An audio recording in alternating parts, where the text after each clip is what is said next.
Hey y'all, it's Heather with Pink Magnolia Wreaths again. We just made a very simple, very basic bow. You can see it in my hand. It's just one loop on each side, one tail on each side.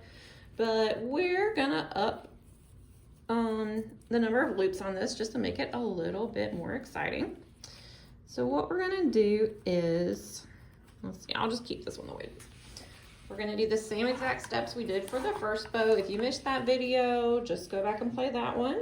But you can probably pick up on it from this video. So what I'm gonna do is, I'm gonna go ahead and dovetail this first end. So what I'm gonna do is, you see this is my ribbon, it's attached to my roll over here.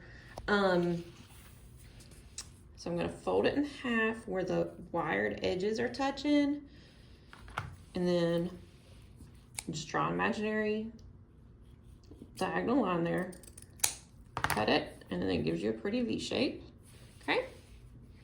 My V is a little bit uneven, so let's just trim that up a little bit. Okay. And it doesn't have to be perfect to be pretty.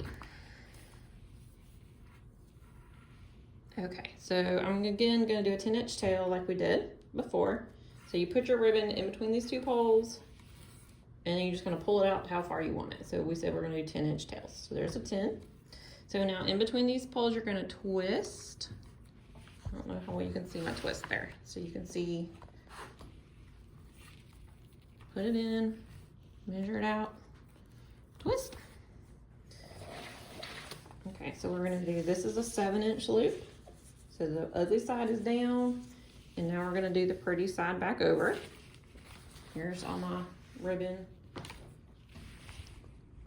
from the roll. So you can see, put it in, twisted. Now I'm still connected to my roll. 7-inch loop. And then I'm gonna twist it again. You can do it towards you or away from you. It doesn't really matter, so as long as you twist it. It's gonna give your bow more volume. If you're using a double-sided ribbon, I would still recommend you do the twisting just because it's gonna give your bow more volume and make it look better. Okay, so we put this loop in between the poles and twisted it again. And now we're gonna do 7-inch loop on this side. Okay, now we're gonna twist it again. And we're not gonna make our other tail yet. What we're gonna do is, we're gonna make a 6-inch loop. So you can see our ribbon came through, pulled it back till I got to the 6th. And we're gonna twist it again.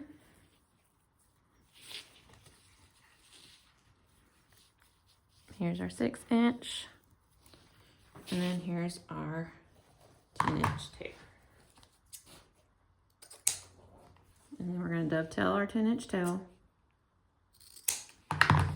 And I have a pipe cleaner. You can also use floral wire or a zip tie. I just find pipe cleaners to be so much easier to use. If you're fancy, I think they're called a chenille stem or something like that. Chenille wire, I'm not sure. But, so you're gonna pull your bow up off from in between the pegs, flip it over, make sure you're keeping everything stacked on top of each other and not letting it get all floppy beside each other. So it's gonna look like this. Okay, then you're gonna put your pipe cleaner, you're gonna bend it in a V shape. Put the point on the back, well, on the front, sorry. You put the point on the front, in the middle. Then you're gonna fold the whole thing in half like this. Twist it 3 times. And then we're gonna straighten it out a little bit. All right, so here's our tail. Here's our short loops. And you can see they look about the same size. Doesn't have to be perfect.